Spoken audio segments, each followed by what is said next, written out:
after a while, she even stopped letting you go in the front room. So we started calling the front room the vault. She would put all her treasures and stuff in the front because she was afraid somebody was going to steal her stuff. And so when people would come, she had that room locked. You couldn't sit on the bed. You get in trouble. Don't sit on the bed. That's a sin. You go around to the back door. That's right. You don't go in that front room at all. Period. If you were let in that front room, you were special. Now Marcus got to go in the front room. He was special. I guess the memory that I remember when we were taking us to church. We used to go to church, asking, and we used to have to take turns, and we didn't want to take turns. Like sometimes Lionel and I had to take turns, like Lionel would take turns. It was always two of us had to take turns to go to church with Madea for prayer meeting. And prayer meeting included only Madea and us. And I can remember walking there, and there were dogs.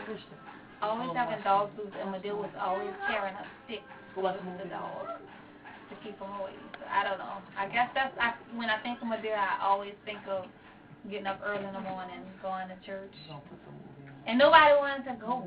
You know, we're outside playing on a Saturday in the middle of the day, and then my mama comes out, march out, and she tells you, it's your turn to go sleep at Madea's house. So it's like 3, 4 o'clock, but Madea's ready to go home and get to bed because she gets to bed very early on Saturday, like because she wants to wake up very early on Sunday morning to go to prayer service.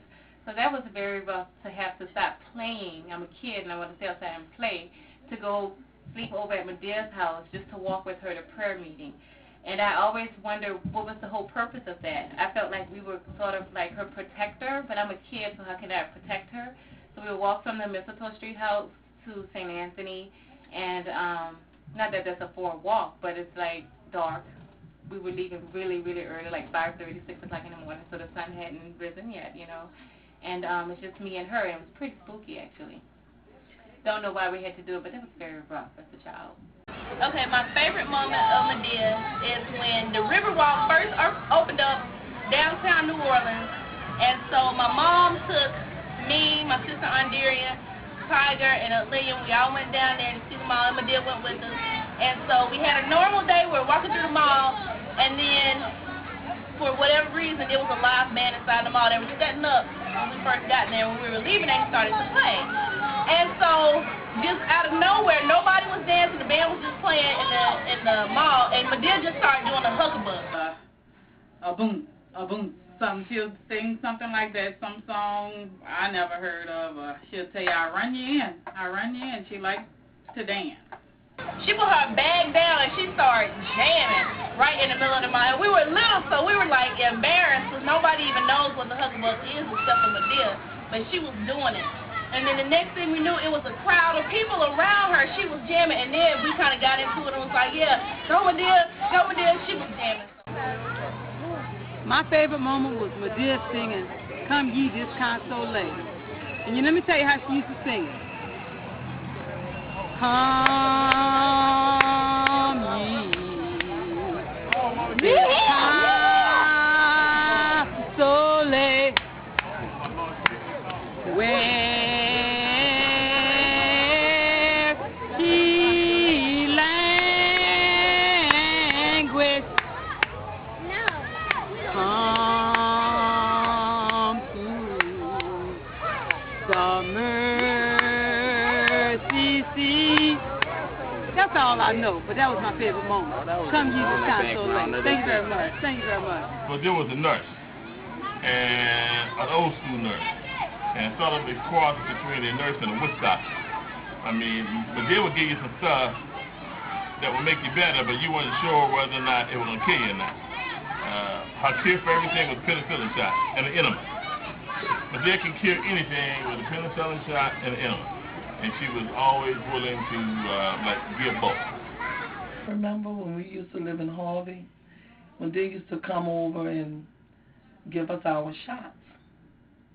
You know, we would have to line up, and she would get ready, and she would give us our shots. And that back then, they used to give you your shot on your backside.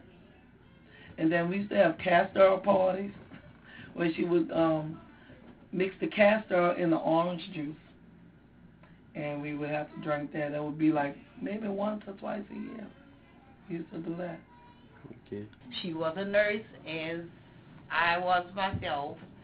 One of my best moments with her was when we were on a case at Ashner's Foundation together. She was taking care of a patient in one room, and I was taking care of a patient in another room, and I would assist her in some of her duties. We both came through charity. We both worked at charity hospital. Madea has so many sayings, it's really hard to pick a favorite. One of them was, I'll be sweet and I'll be Billy. I'll be sweet and be Billy. I'll be sweet and be Billy. All the time. I'll be sweet and be Billy. I'll be shit and be Billy.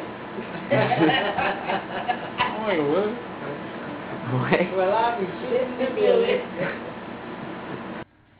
See you in the gumbo. God bless the child. That is all. You're the one that faster than Jackie Robinson hit a baseball. I'll run you in. Air pudding and wind sauce. I'll knock you in the middle of next week. The man is the boss. I'm jumping in the house. You're going to break the house down. And good night, Irene. We want today to honor this very, very special person. This person who was a Christian in all aspects of the word. We want to honor Lillian Odessa Sy, an extraordinary person in every sense of the word.